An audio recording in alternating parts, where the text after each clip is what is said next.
तो आपको power grid का सबस्टेशन कहाँ बनना है वो आपको पता होना चाहिए। बिल्कुल। और तो उसके आसपास विंड भी चाहिए, लैंड भी चाहिए। ये तीनों जो जानने वाली कोई कंपनीज है इंडिया में वेरी फ्यू। तो अवेयरनेस का लेवल कितना है पिछले कुछ सालों में? मतलब मैं 5 साल अगर आपके सामने रखूं तो अगर गवर्नमेंट की अवेयरनेस, लोगों की अवेयरनेस थ्रू सोशल उसमें आएंगे तो दे विल अंडरस्टैंड। हाँ जी, हाँ ये तो हमें भी करना चाहिए। भारत आने वाले समय में कब तक इस पूरे एनर्जी ट्रांसफॉर्मेशन को देख पाएगा?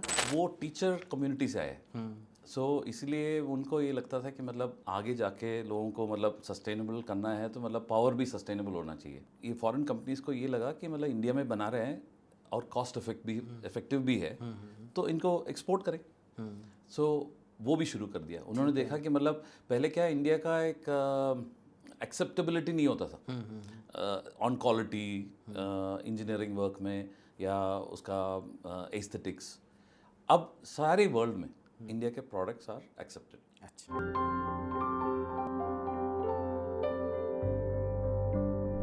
इंडिया में तेज़ी से बढ़ती रिन्यूएबल एनर्जी की एडॉप्टेबिलिटी नए नए बिजनेस की अपॉर्चुनिटीज़ भी पैदा कर रही है। आज हमारे बीच ऐसी ही कंपनी के डायरेक्टर मौजूद हैं। ये कंपनी है हमारी शेमा पावर इंडिया। उसके डायरेक्टर हैं मिस्टर रंजीत नायर। रंजीत जी, आपका स्वागत है। Thank you ji, thank you so तो मच। सबसे पहले मैं ये जानना चाह रहा था कि ये जो कंपनी है शेमा पावर, ये basically end to end solution provide कराती है। यानी कि आप लैंड सिलेक्शन से लेकर इसके बाद से पूरी उसकी मतलब कह लीजिए कि उसको इस्टेब्लिश करना और प्रोजेक्ट बनाना और उसको चालू करना, स्टार्ट करना, यहाँ तक आप पूरा का पूरा सॉल्यूशन देते हैं। हाँ जी, तो थोड़ा आप बताइए कि ये कब से शुरू हुआ और किस तरह से आपने इसको आगे ठीक है। लेकर ये शेमा पावर आजकल इंडिया के विंड इंडस्ट्री में जी करीब 20 साल से नोन है। क्योंकि एक तो शुरुआत इनका ऐसे था कि मतलब विंड इंडस्ट्री इंडिया जब आए अर्ली 90s। अच्छा, एक चीज़ मैं जानना चाहता हूँ कि विंड में आपका स्पेशलाइजेशन है क्या? जैसे हाँ। अभी तक ज़्यादातर हम जब इसकी बात करते हैं ना रिन्यूएबल एनर्जी की, तो हमारे दिमाग में ये आता है solar panels. Correct. So normally क्या है वो वही सबसे ज़्यादा दिखता है क्योंकि वो घर के ऊपर भी दिखता है छोटा वाला। लेकिन विंड ऐसे एक एरिया है जिसमें मतलब आपको स्पेशल एक्सपर्टाइजेस चाहिए to know the resource. Wind सभी जगह लग नहीं सकते। हाँ, बिल्कुल नहीं। सोलर में मोस्टली इंडिया में सभी जगह सोलर पावर होता है, लेकिन विंड का ऐसे है कि मतलब कुछ एरियाज में ही होता है। उसके लिए एक काफ़ी सारे स्टडीज़ करना पड़ता है। जी। सो एक्सपर्टाइज शेमा में जो है वहीं से शुरू हुआ था। तो जियोग्राफिकल स्टडीज भी करनी पड़ती है। Correct. कि विंड का फ्लो पूरा रेगुलर है या नहीं है। Exactly. क्योंकि जैसे हम लोग जो एक लेमैन की तरह देखते हैं इसे, Correct. तो कई बार मन में क्वेश्चन भी उठता है कि जो बड़े बड़े पैनल लगे हैं, फैंस लगे हैं, हाँ ये मतलब चलते भी होंगे हाँ, या कब कैसे इधर क्यों लगा है, कितनी एनर्जी प्रोड्यूस करते करेक्ट, होंगे? जी। और इधर क्यों नहीं लगा, ये क्वेश्चन आते हैं। काफ़ी जगह जब आप ड्राइव करके जाएंगे तो आपको दिखता है कि मतलब कन्याकुमारी साइड में जाएंगे आप काफ़ी सारे विंड टर्बाइंस दिखेंगे। इसको विंड टर्बाइंस बोलते हैं हम। हाँ, हमारे लैंग्वेज में, जो टेक्निकल लैंग्वेज में विंड टर्बाइंस, जो पहले विंड मिल्स बोलते थे पुराने समय में। सो अच्छा, देखिए इंटरेस्टिंग बात है, ये है कितनी पुरानी टेक्नोलॉजी। बहुत ही, मतलब ये हम लोग हिंदी में बोलते हैं इसको पवन चक्की बोला। करेक्ट, पवन चक्की। सो हवा से वो चलता था और उससे मतलब चीजें एग्जैक्टली, होती थी, कुछ करेक्ट। मशीनें कुछ चलती थी। मशीनें चलती थी, कभी वो Electricity के पहले की हाँ बात है। आटा वगैरह भी वो करते थे क्योंकि वो एक्चुअली पावर है, एनर्जी ट्रांसमिशन है। मतलब if you look at it, इसका जो बेसिक फंडा इज एनर्जी कैसे ट्रांसमिट करते हैं। वो विंड से जो काइनेटिक एनर्जी मिल रहा है उसको इलेक्ट्रिक एनर्जी में कन्वर्ट कर रहे हैं हम। तो ये इसका जो एक्सपर्टाइज ऑफ स्टडीइंग, मतलब पूरा विंड का एनालिसिस, उसको बोलते हैं विंड रिसोर्स एनालिसिस। हमारी लैंग्वेज में WRA बोलते हैं इसका शॉर्ट फॉर्म। तो विंड रिसोर्स एनालिसिस करना कुछ कंपनीज का एक्सपर्टाइज है। उसमें शेमा शुरू से थे। तो Shema was there in the mid 90s itself, helping companies like हमारे वेस्टर्स, उस टाइम पे जो RRB वेस्टर्स वगैरह सुना होंगे, NEPC, माइकॉन। तो ये जो कंपनीज शुरू में आए थे विंड में, तो उसी टाइम से ही हमारे जो डॉक्टर बसंत है, हमारे जो चेयरमैन हैं, वो उस टाइम से ही इसमें इन्वॉल्व थे। उनका एक पैशन था बेसिकली उस टाइम से ही मतलब कि सस्टेनेबिलिटी और उस टाइम एक्चुअली उस समय तो ये वर्ड्स मुझे लगता है कि कहीं होता ही चलन नहीं में था। भी नहीं थे। हाँ। वो टीचर कम्युनिटी से आए, सो इसलिए उनको ये लगता था कि मतलब आगे जाके लोगों को मतलब सस्टेनेबल करना है तो मतलब पावर भी सस्टेनेबल होना चाहिए। कोल वगैरह गैस तो ज़्यादा था ही नहीं इंडिया में, वैसे कोल है, कोल में करते रहेंगे तो पोल्यूशन तो आएंगे, उस टाइम पे नहीं था पर लेकिन अभी तो आपको पता ही है उसकी वजह से क्या क्या हो रहा है। सो उस पैशन से शुरू किया, तो उन्होंने लैंड उसके लिए जो स्टडी जहाँ पे स्टडी करके फिर उसके लिए लैंड प्रोक्योर करना था। Land very very remote places में होते थे, मतलब आप पूरी जहाँ पे कोई रहते नहीं थे या फिर माउंटेन्स के ऊपर भी थे कुछ एरियाज़ में। उनको गवर्नमेंट के साथ काम करके एक्वायर करके कंपनीज़ को लगवाने के लिए हेल्प करते थे। That is how it started, Shema power started. उसके बाद स्लोली अब लोगों ने एडवाइस किया कि मतलब आपने ये सब कर लिया तो अगला जो इंजीनियरिंग पार्ट है वो आप इंजीनियर्स को लाओ जो इसका एक्सपर्टाइज है, तो वो भी ऐड करोगे तो आपको पूरा सोल्यूशन आप लैंड एक्वायर करके देंगे। उसके बाद उसमें मोस्टली जो चाहिए होता है, विंड टर्बाइन तो कंपनीज बनाते हैं, वो तो इंडियन कंपनीज भी है आजकल है, आपको नाम सुजलॉन, आइनॉक्स वगैरह इंडियन कंपनीज है। बाकी जो फॉरेन कंपनीज तो पहले से थे वो इंडिया में बनाते हैं आजकल, वेस्टास है, सीमेंस गमेसा है, एनविजन चाइनीज़ कंपनी भी इंडिया में बनाना शुरू कर दिया। अभी मेड इन इंडिया के बाद वो भी बोला कि मतलब हम लोग इधर ही बना लेंगे, तो वो भी बना रहे हैं। तो सेनवियन करके एक जर्मन तो कंपनी। ये क्या वजह है इंडिया में इसका एक धीरे धीरे करके अगर ये बढ़ रहा है, क्यों? कोई खास वजह है? दो वजह है। एक तो हमारा मेड इन इंडिया का एक स्लोगन आने के बाद भी काफ़ी उसमें वो था कि मतलब जो हैं तो हम इंडिया में ही बनने, तो कोई भी फॉरेन कंपनी भी हो वो इन्वेस्ट करके इंडिया में बना रहे हैं फॉर इंडियन प्रोजेक्ट्स। बट दूसरा ये था कि मतलब ये फॉरेन कंपनीज को ये लगा कि मतलब इंडिया में बना रहे हैं और कॉस्ट इफेक्टिव भी है, तो इनको एक्सपोर्ट करें। सो वो भी शुरू कर दिया। उन्होंने देखा कि मतलब पहले क्या इंडिया का एक एक्सेप्टेबिलिटी नहीं होता था ऑन क्वालिटी इंजीनियरिंग वर्क में या उसका एस्थेटिक्स। अब सारे वर्ल्ड में इंडिया के प्रोडक्ट्स आर एक्सेप्टेड। तो यहाँ के जो बनाए हुए goes cost effective to Europe, Americas, South East Asia, सभी जगह जाते हैं। सो मे बी पूरा नहीं है तो पार्ट्स जाते हैं, तो इन सबको इधर एक मैन्युफैक्चरिंग हब बन गया, बनाने का मतलब चांस मिल गया मेड इन इंडिया से थ्रू, तो उसकी वजह से वो बढ़ रहा है। तो इन सब कंपनीज को अभी पूरा काम मतलब जो सॉल्यूशन देने का काम है, that is what Shema power does. Shema power के पास जो ये लोग कंपनीज है, ये लोग तो अपना एक्सपर्टाइज करते हैं कि मतलब विंड टर्बाइन मैन्युफैक्चर कर ली, लेकिन पूरा जो प्लांट लगाना है, विंड रिसोर्स एनालिसिस वो भी कर सकता है, लेकिन हम तो पहले से ही करके आ रहे हैं क्योंकि हमको पता है कि ये लैंड अवेलेबल है। वो उनको नहीं पता था कि वहाँ अवेलेबल है कि नहीं है, वो हमसे ही पूछते थे। अच्छा वैसे हमारे टरबाइन है ये, इसके लिए लैंड आपको पता है कि कहाँ पे अवेलेबल है? तो हम बताते थे हाँ इस साइड में है, हमने स्टडी किया हुआ है। स्टडी करने के लिए मिनिमम 1 साल लगता है। उसके लिए विंड मास्ट करके एक वो लगाना पड़ता है पूरा, उसमें एनीमोमीटर वगैरह जो विंड का जो मेजरमेंट करते हैं, वो पूरा 1 साल का काम है। उसमें विंड का फ्लो पूरा देखते हैं, एवरेज करते हैं, एंड लास्ट में आके पता चलता है कि मतलब इधर लग सकता है कि नहीं लग सकता। इधर लगने से मतलब आपको एनर्जी मिलेगी कि नहीं मिलेगी, क्योंकि एक तो कॉस्ट है टरबाइन वगैरह और पूरा लगाने का।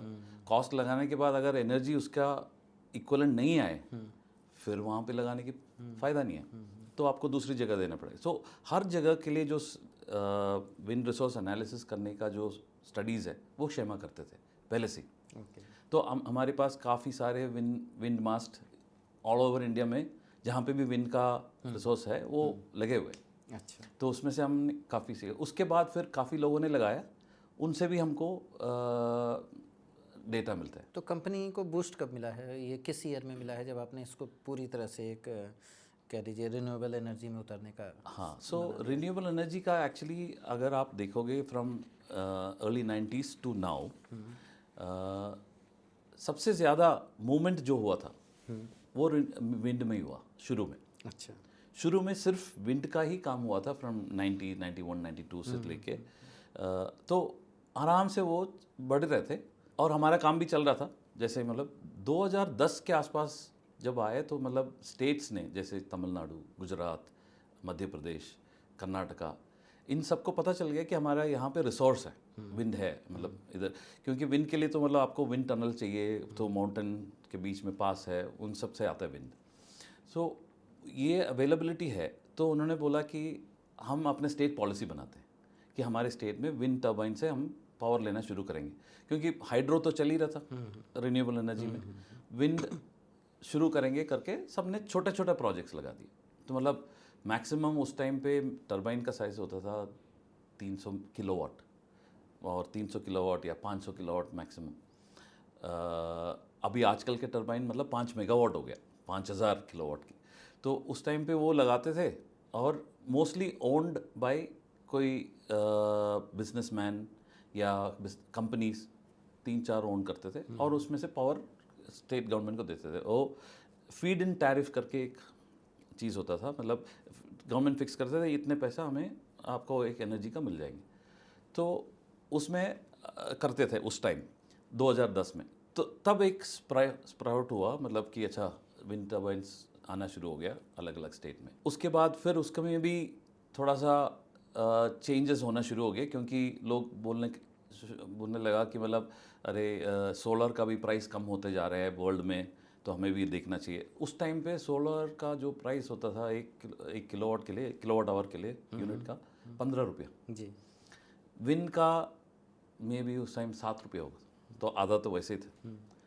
सडनली सोलर के जो R&D की वजह से, रिसर्च एंड डेवलपमेंट पैनल्स की वजह तेजी से से वो फटाफट हुआ। हाँ नीचे होना शुरू हो गया। जी। तो जब वो शुरू हो गए तब लोगों ने बोला कि अच्छा ये एक माध्यम है, मतलब जिससे थ्रू हम रिन्यूएबल एनर्जी फास्टर प्रोड्यूस कर सकते हैं। तभी 2014 में नया पॉलिसी लाए जो गवर्नमेंट जो लाए थे, उस 2014 was the springing of both. अच्छा। यस, वो चेंज ऑफ, बिकॉज उस टाइम तक एक्चुअली क्या है, there was no special I would say push for renewables ऐसे। ठीक है, रिन्यूएबल्स के लिए सब्सिडी मिलते थे, लोग करते थे सब्सिडी वगैरह के लिए, एंड ठीक है चल रहा है।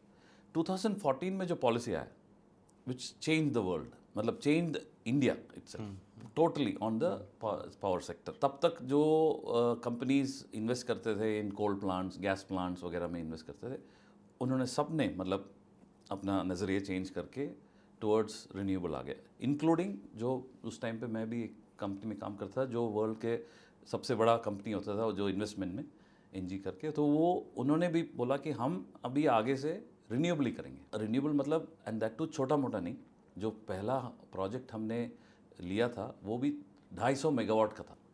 तो पहले लोग सोचते थे कि मतलब 25 मेगावाट, 50 मेगावाट बहुत बड़ा समझते थे। अभी भी यूरोप में अगर जाओगे तो 25-50 ही बड़ा समझते हैं।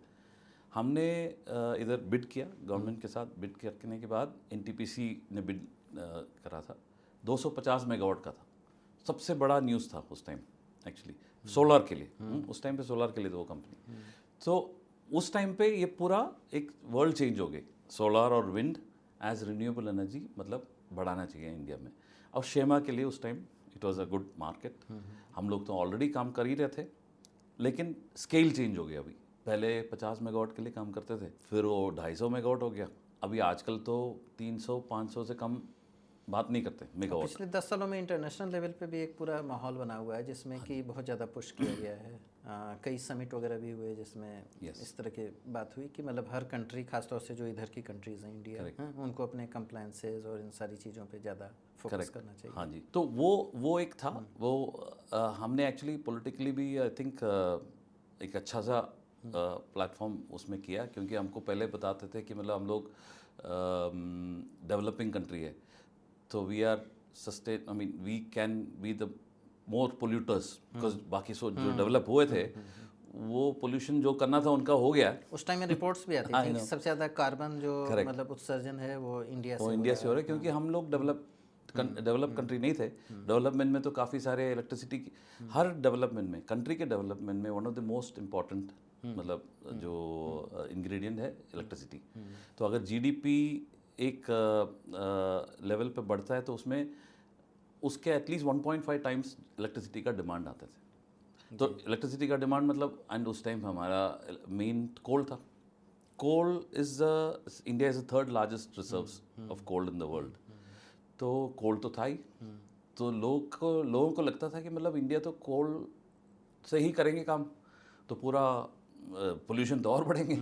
और हमने उस टाइम पे ये पॉलिसी लाया, and that I think the government did a superb job कि वो गवर्नमेंट के साथ फ्रेंच गवर्नमेंट भी साथ में थे. They also helped in bringing that up. International solar alliance वगैरह बनाए थे बेसिकली, क्योंकि इंडिया में सोलर वाज आल्सो अवेलेबल. जब ये पॉलिसी आए थे, आपको एक अंदाज़ा लगाता हूँ, उस टाइम पे सिर्फ इंडिया में 3000 मेगावाट का ही सोलर था as a utility power plants. 3000, जबकि विंड तब था करीब मे बी 30,000 मेगावाट. अब सोलर खुद 125 गीगावाट पहुंच गया. मतलब उतना हो गया फ्रॉम 14 टू नाउ. मतलब इट्स हार्डली 10 अभी 11 तो गवर्नमेंट ने years. कुछ टारगेट भी रखे हुए हैं ना. हाँ, वो कुछ गवर्नमेंट का target is 30 very high. It's 2030 पे 500 गीगावाट्स है. I always thought it's ambitious, but I think अगर बड़ा टारगेट नहीं रखेंगे तो कहीं पे भी नहीं पहुंचेंगे. मतलब तो अगर टारगेट है तो at least you will reach near to that.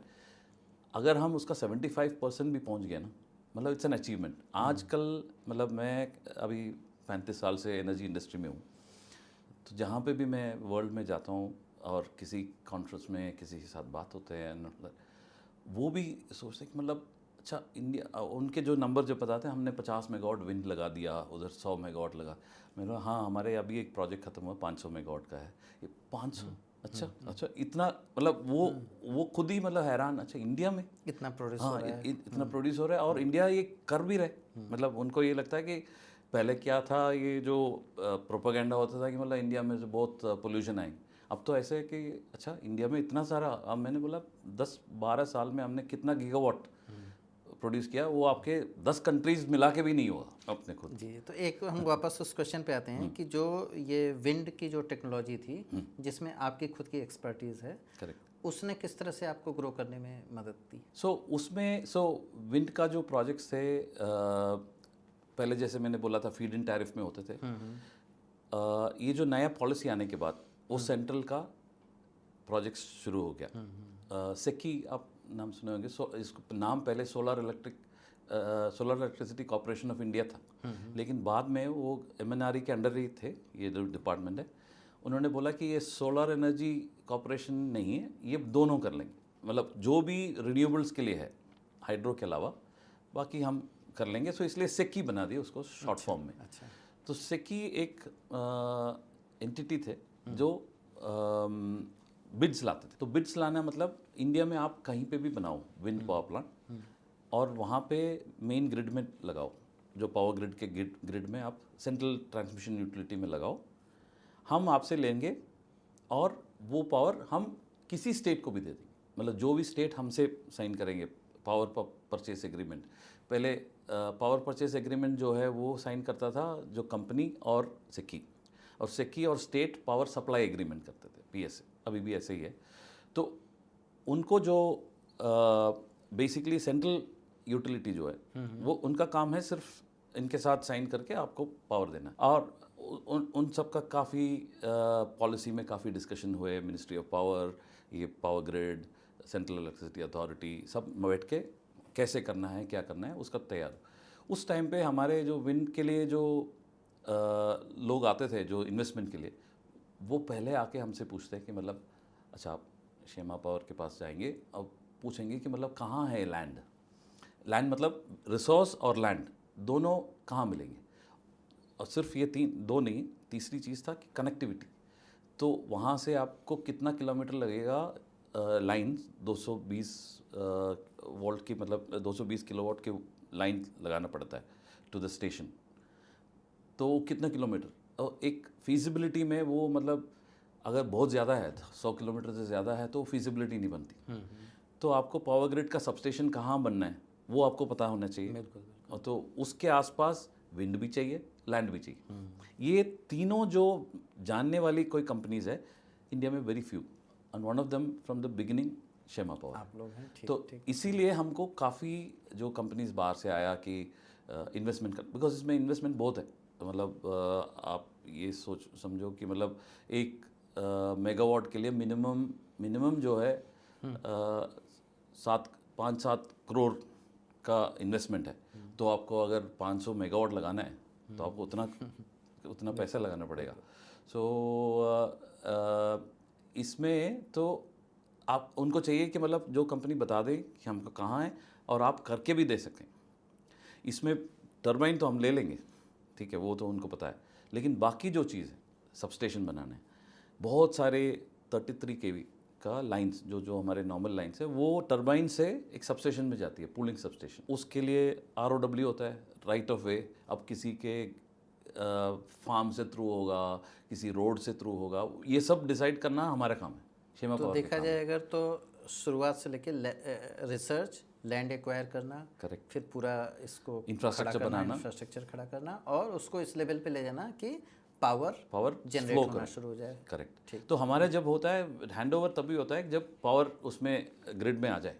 तो इसका कुछ रिस्क फैक्टर भी होता है, क्योंकि आप एंड टू एंड सॉल्यूशन दे रहे हैं। तो कभी ऐसा भी लगता है कि इसमें मतलब आपके लिए क्या क्या चैलेंजेस होते हैं? हमारे चैलेंजेस है, सपोज एक चैलेंज जो हो सकता है और हो भी रहा है, हुआ भी है, वो है कि जो कुछ इन्वेस्टमेंट्स जैसे बड़े इन्वेस्टमेंट्स हैं अलग अलग कंट्री से आते हैं, अलग अलग कंपनीज से आते हैं, उनकी जो डिसीजन मतलब ये जो मैं जो बात कर रहा हूँ वो 2000 करोड़ 3000 करोड़ की बात कर रहे हैं मतलब प्रोजेक्ट में।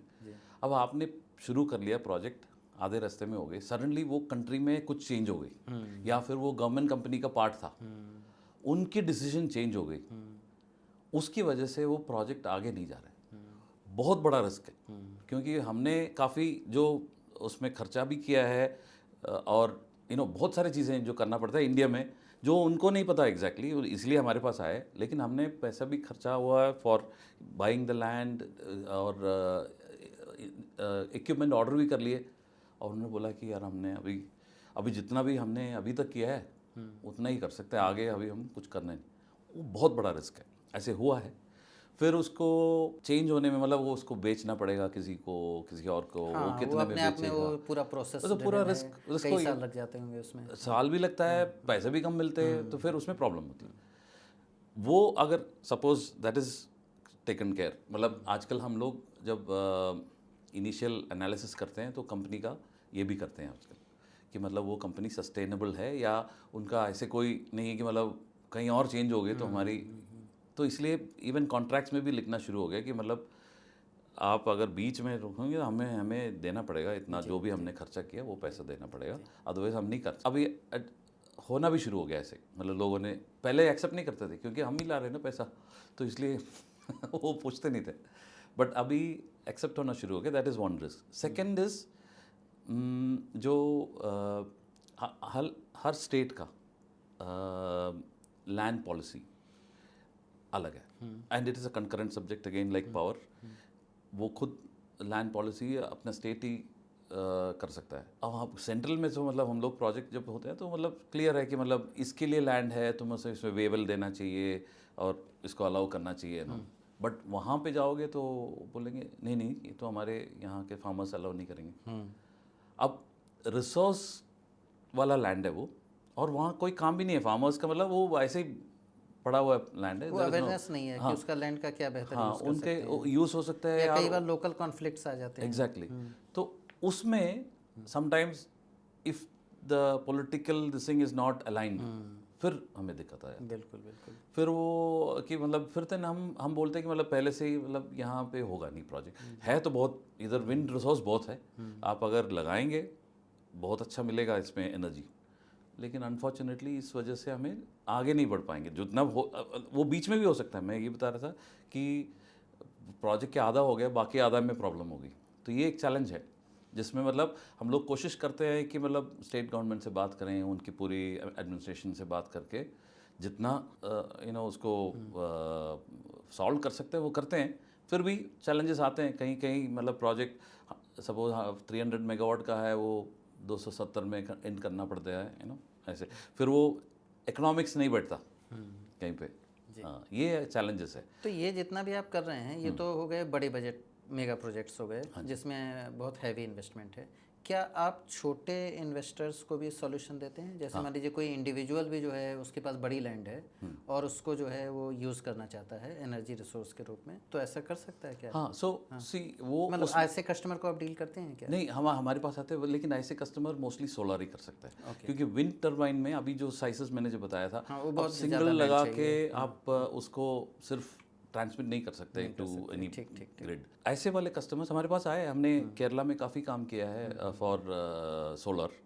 उसमें जो गवर्नमेंट बिल्डिंग्स के ऊपर किया है, प्लस लोग जो आए थे कि मतलब हमारे पास लैंड है और इसमें कनेक्टिविटी हमारे खुद की यूज़ की, उनका अपना फैक्ट्री है। अच्छा। और 5 मेगावाट चाहिए, मतलब अच्छा खासा चाहिए, और हमें एक बना के दे देंगे, तो हमने वो पूरा किया हुआ है। तो उसमें काफ़ी लोग आए भी थे। अब कुछ चैलेंजेस उसमें भी आते हैं, क्योंकि वो बोलेंगे अच्छा ये कन्वर्जन मतलब लैंड ये इसके लिए नहीं था, ये ओनली फॉर कल्टीवेशन के लिए थे। तब हमने ये भी किया है, अच्छा कल्टीवेशन जो हो सकता है उसके नीचे हो सकते हैं, ऊपर सोलर पैनल लगा के, वो भी किया है। तो अवेयरनेस का लेवल कितना है पिछले कुछ सालों में? मतलब मैं 5 साल अगर आपके सामने रखूं तो इनफैक्ट ये जो एनर्जी फील्ड में जो कंपनीज है और इंडस्ट्रीज है, उन सबको तो अच्छा सा वेरी गुड अवेयरनेस। जो बाकी इंडस्ट्रीज है पहले मतलब एग्नोस्टिक थे, मतलब कि अबाउट रिन्यूएबल, उनको तो गवर्नमेंट ने काफ़ी अवेयर किया है, क्योंकि उन्होंने बोला है कि उनका certain percentage of their power has to be from renewable. वो एक मैंडेटरी हो गया, तो उनको भी पता अच्छा ये कहाँ से मिल रही। अब देर आर 2 वेज, एक तो खुद लगा दो, अपना प्लांट लगाओ, या फिर आजकल एक्सचेंज आ गया, पावर एक्सचेंज आ गया, जिसमें आपको रिन्यूएबल पावर खरीद सकते हैं आप आपके लिए। तो वो यूज़ करना शुरू हो गया। तो अभी तो काफ़ी कंपनीज को मालूम है कि मतलब उनका जो usage of electricity maximum renewable से लेना शुरू करें, स्लोली चेंज कर रहे हैं वो। दूसरी चीज़, ये जो इंडस्ट्रीज़ अगर एक्सपोर्ट कर रहे हैं और बाहर की कंट्रीज़ के लिए प्रोडक्ट्स भेज रहे हैं, वहाँ पे वो बोलते हैं कि अच्छा आपका प्रोडक्ट जो है कौन से पावर से बना है। हाँ, ये एक नया कंप्लायंस आ गया Yes. है। हाँ। बोला कि अच्छा आपका कुछ इसमें रिन्यूएबल का पार्ट है कि नहीं है। अगर आपका ज़ीरो है, और वो आपको सच में ही बताना पड़ता है, ऐसे नहीं कि मतलब ये नहीं हाँ ऐसे नहीं बता सकते, उसमें there are rules of compliance. ना सिर्फ ये हो गया कि मतलब आप एनर्जी का सोर्स क्या होगा आपका, बल्कि आप जो मटेरियल यूज़ कर रहे हैं Correct. वो मटेरियल ऐसा तो नहीं है कि आप हार्मफुल है या आप बहुत ज़्यादा, और वो क्या रीयूजेबल है या नहीं। तो ये बहुत सारी चीज़ें करेक्ट। अभी मैं एग्जांपल देता हूँ, जस्ट जैसे बड़ी गाड़ी है BMW वगैरह से, उनकी जो पार्ट्स इधर से बन के जाते हैं, जर्मनी भी काफ़ी जाते हैं, सोर्स करके जाते हैं, उसमें उन्होंने वेरी क्लियरली बताया हुआ है कि हमारे पार्ट्स जो आएंगे वो उनका जो फैक्ट्रीज जो इंडिया में है, तमिलनाडु में है, गुजरात में, इन फैक्ट्रीज में से जो प्रोडक्ट जाएंगे उसका पावर कहाँ से आ रहा है मेरे को हमको बताओ, और उसमें it has to be certified. वो सर्टिफाई करके हमको दो कि मतलब हमने इतना, और उसका प्रूफ भी मांगते हैं, वो देते हैं लोग। तो इसलिए काफ़ी सारे कॉन्ट्रैक्ट्स जो है लोगों ने रिन्यूएबल एनर्जीज के साथ किया, और जो इन्वेस्टमेंट कंपनीज है उन्होंने भी डायरेक्टली इनके साथ डील करना शुरू हो गया। अभी उसको बोलते हैं इन हमारे लैंग्वेज में C&I customers, commercial and industrial customers. वो एक डायरेक्ट डीलिंग हो गया, थ्रू गवर्नमेंट नहीं बट डायरेक्टली डील करते हैं, क्योंकि अभी प्राइस जो कॉस्ट ऑफ पावर यूनिट का काफ़ी कम हो गया थ्रू रिन्यूएबल्स। पहले जो कोल से होता था, कोल में बिकॉज उसका जो इंफ्रास्ट्रक्चर इज़ वेरी ह्यूज, मतलब आप देखे होंगे जो भी हमारे थर्मल प्लांट्स जो है वो कंटिन्यूस पावर देते हैं, लेकिन इंफ्रास्ट्रक्चर भी काफ़ी कॉस्टली होता है। इंडिया में आपको रिन्यूएबल एनर्जी सेक्टर में कैसी ग्रोथ दिख रही है अगले 5 से 10 सालों में? हम कितना सेल्फ डिपेंडेंट बन पाएंगे और कितनी तेज़ी से इसका प्रचार प्रसार हो पा रहा है? इंडिया में तो आई वुड से कि मतलब maximum growth is going to be in renewable में ही होंगे इनफैक्ट, क्योंकि हमारे स्टेबल जो पावर दूसरे से जो आते हैं वो तो है ही, बीच बीच में उनका भी प्लांट्स होगा, क्योंकि वो एक स्टेबिलिटी ग्रिड के लिए चाहिए होता है। जैसे कि मतलब हमारे थर्मल प्लांट्स हैं, उसमें से आना है, तो वो कर ही रहे एनटीपीसी मैं एक वगैरह। इसको लेमैन की तरह पूछना चाहता हूँ कि इसके मुझे कई लेयर्स दिखते हैं। पहला लेवल दिखता है पॉलिसी लेवल पे, ठीक है, पहली लेयर। Correct. तो पॉलिसी लेवल पे ठीक है, गवर्नमेंट के अंदर ये है कि नहीं, इसको करना ही करना है, उन्होंने अपने लिए टारगेट भी सेट किए हैं और उसके लिए प्रॉपर वो पॉलिसीज़ क्रिएट कर रहे हैं, इंफ्रास्ट्रक्चर भी प्रोवाइड करा रहे हैं। सेकंड हो गया वो लोग जो आपकी तरह उस सॉल्यूशंस को प्रोवाइड करा रहे हैं, जो एक्सपर्ट हैं उस इंडस्ट्री के। थर्ड हो गया वो इंडस्ट्रीज जो इंटरेस्टेड हैं या नहीं हैं। और फिर शायद मुझे लगता है एक लास्ट लेयर ये बचती है जो आम आदमी है कि फॉर एग्जांपल मान लीजिए मेरे पास लैंड है, क्या मैं उस लैंड को जो है अगर यूज़ कर सकूं सही तरीके से, तो मैं एक तरह से इंडिया के पावर में जो है अपना कंट्रीब्यूशन दे सकता हूँ, पावर जनरेशन में। अब आप मुझे थोड़ा सा स्टेप बाय स्टेप बताइए कि पहले लेवल पे हम कहाँ हैं और बाकी जगह कहाँ हैं। जी। सो जैसे हमने पहले बात किया था, पहले लेवल पॉलिसी वगैरह में तो कोई क्वेश्चन नहीं है जी। वो मतलब सब लोगों को पता है, वो पॉलिसीज़ चल भी रहा है, पॉलिसीज़ में चेंजेस तो चाहिए होता है बीच बीच में, तो वो हो भी रहा है। स्टेक होल्डर मीटिंग्स भी होता है गवर्नमेंट के साथ, तो सब बताते हैं कि क्या क्या प्रॉब्लम है, तो उसमें उस अकॉर्डिंगली पॉलिसी चेंज होती है। सेकेंड आपने बताया कि जो अपना ये है आप जैसे जो हमारे बड़े कंपनीज प्लेयर हैं जो सॉल्यूशन प्रोवाइड करा रहे हैं। तो हमारे सॉल्यूशंस के लिए तो हमने एक्चुअली हमारी जो कंपनी बनाया इसीलिए कि इसका सॉल्यूशन बने, तो हमें ऑलरेडी पता है कि मतलब क्या पोटेंशियल है इंडिया में। काफ़ी स्टडीज़ एनालिसिस किए हुए हैं, किस एरिया में हो सकता है, किस एरिया में मुश्किल है, मतलब वहाँ पे रिसोर्स होगा लेकिन मुश्किल है, ये सब हमें पता ही है। हमें पता भी है कि ग्रोथ होना ही है इसमें, क्योंकि पॉलिसी वाइज वो उसके लिए फिट है, तो उसका पूरा इंतज़ाम हम कर ही रहे हैं और हम इसका बढ़ावा ही देंगे ऑब्वियसली। मतलब हम जहाँ पे भी हमें बुलाते हैं बात करने भी काफ़ी कॉन्फ्रेंसेस वगैरह में, हम यही बोलते हैं कि मतलब फॉर दिस डोंट वरी, इसके लिए हम है। एंड हमारे जैसे और भी कंपनीज हैं जो इसी इस पे है, एंड हमारे एक पैशन भी है, क्योंकि आप एक बहुत बड़ा गैप फिल कर रहे हैं ना। करेक्ट। आप पॉलिसीज़ जो बन रही हैं और वो लोग जो उन पॉलिसीज़ को इम्प्लीमेंट करना चाहते हैं ग्राउंड पे, उसके बीच एक ब्रिज का काम कर रहे हैं। और दो चीज़ चाहिए इसमें, एक तो एक बिजनेस की तरफ देखो, ठीक है, और दूसरा एक पैशन की तरफ देखो। जी, आप एक तरह से पूरे मतलब देश के लिए भी कंट्रीब्यूट कर रहे हैं। करेक्ट। हमें ये सस्टेनेबिलिटी एक पैशन है, क्योंकि फ्यूचर जनरेशंस के लिए हम कितने भी होंगे उसके बाद भी जनरेशंस आएंगे, उसको अगर सर्वाइव करना है तो रिन्यूएबल बहुत ज़रूरी है, क्योंकि हर कोल के प्लांट से आपको मतलब पोल्यूशन और ये सब कंट्रोल नहीं होगा, कितना भी उसमें एक्स्ट्रा वो लगाओ जिसमें कम करें, बट आपको चाहिए जिसमें मतलब you are getting free air, I mean free wind and free sunlight, उसको यूज़ करके जो बना सकते हैं, that is will survive, you no.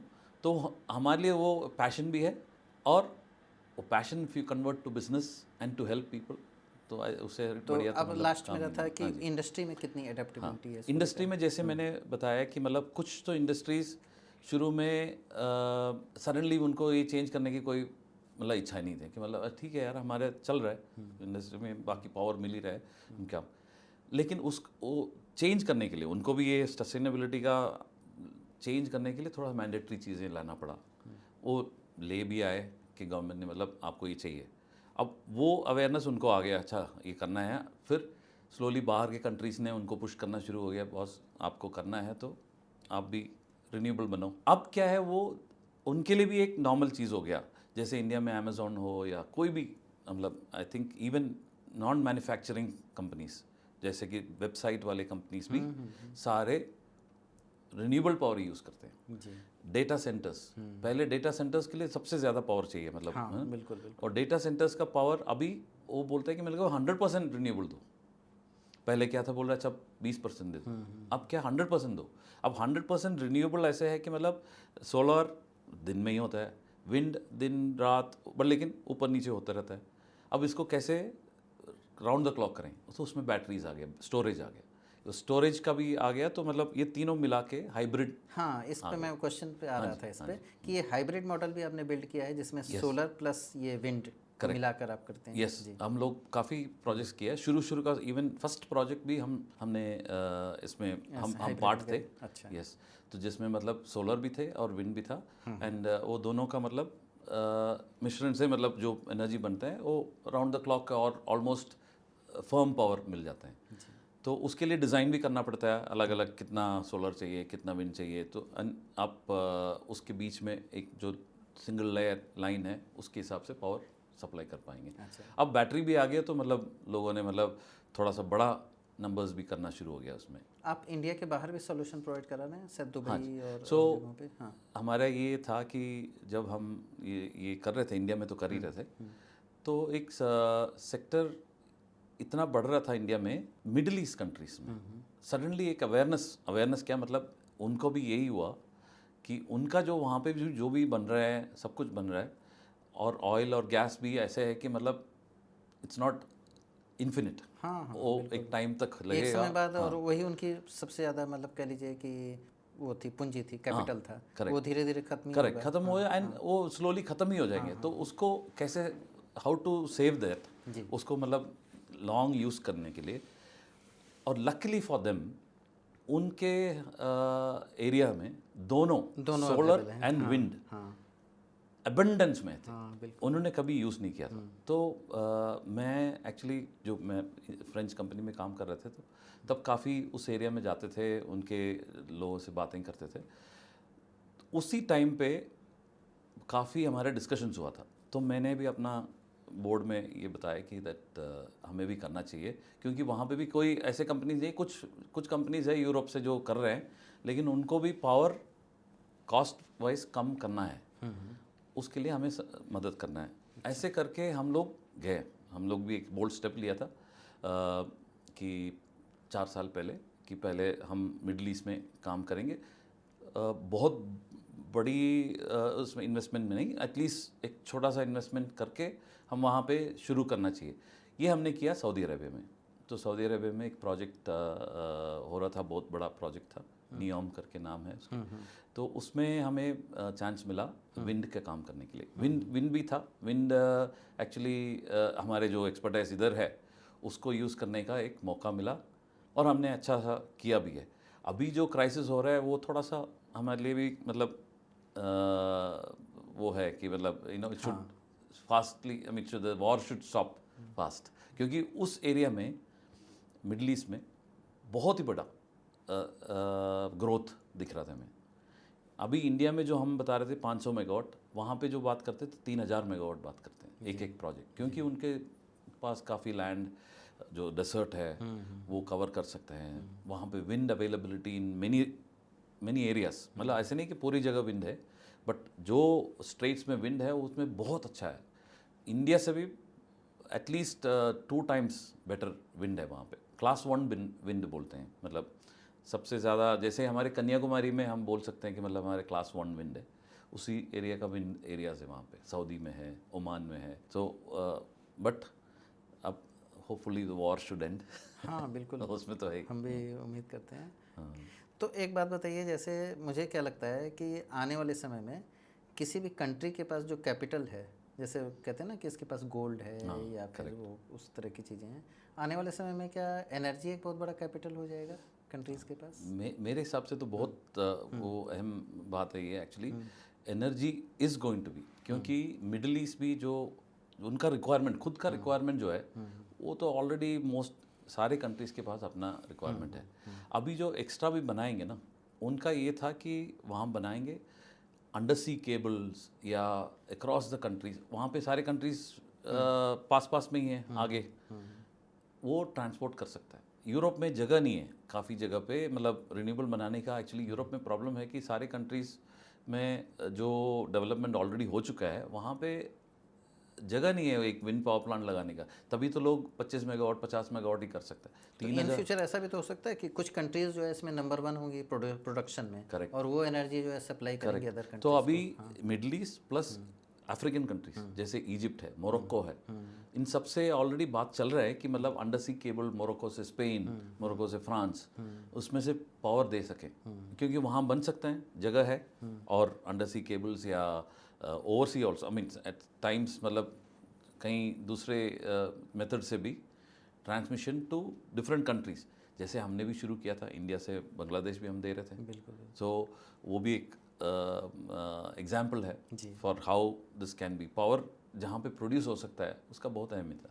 Sir, मेरा एक लास्ट क्वेश्चन इस पर ये था कि भारत आने वाले समय में कब तक इस पूरे एनर्जी ट्रांसफॉर्मेशन को देख पाएगा जिसमें कि हम पूरी तरह से मतलब रिन्यूएबल एनर्जी पर खुद को आत्मनिर्भर कर पाएंगे, सस्टेन कर पाएंगे? तो हमारा एक आई मीन गोल है नेट ज़ीरो का। नेट ज़ीरो जो बोलते हैं उसमें मतलब ऑटोमेटिकली रिन्यूएबल भी आते हैं, उसका तो एक डेट रखे हुए हैं, मतलब ऑलरेडी 2047 इंडिया में एक्चुअली वो एक नेट ज़ीरो का टारगेट तो हमने रखा ही हुआ है। उस टाइम तक तो सारे इंक्लूडिंग पावर, बाकी भी सस्टेनेबिलिटी का सारे जो काम है वो होना है, पानी, बहुत सारी चीज़ें उसमें इन्वॉल्व।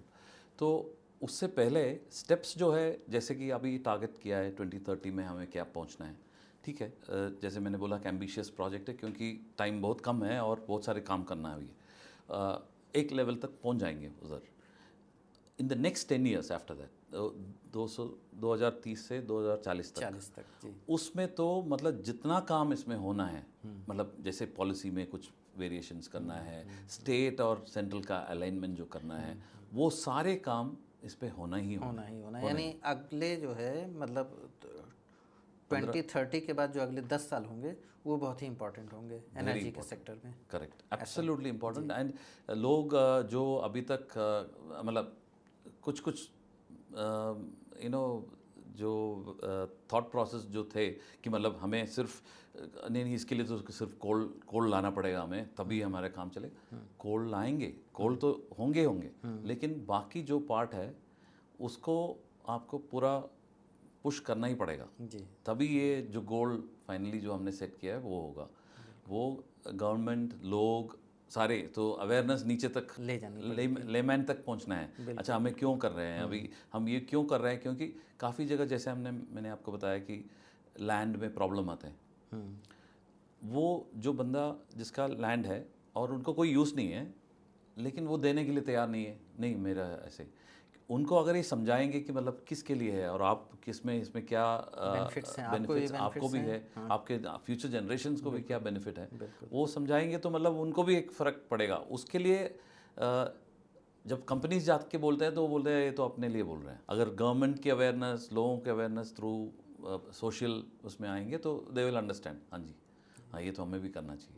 ये टॉपिक मुझे लगता है इतना बड़ा है और इसके इतने डायमेंशन हैं कि शायद मुझे लगता है एक बार और हम लोग बैठेंगे और एक बार और इस तरह की चीज़ों पे बात करेंगे और ज़्यादा मतलब मुझे लगता है कि डीप में जाकर बात करेंगे कि कैसे ये इम्प्लीमेंट हो सकता है, इसका फ्यूचर पर्सपेक्टिए क्या है।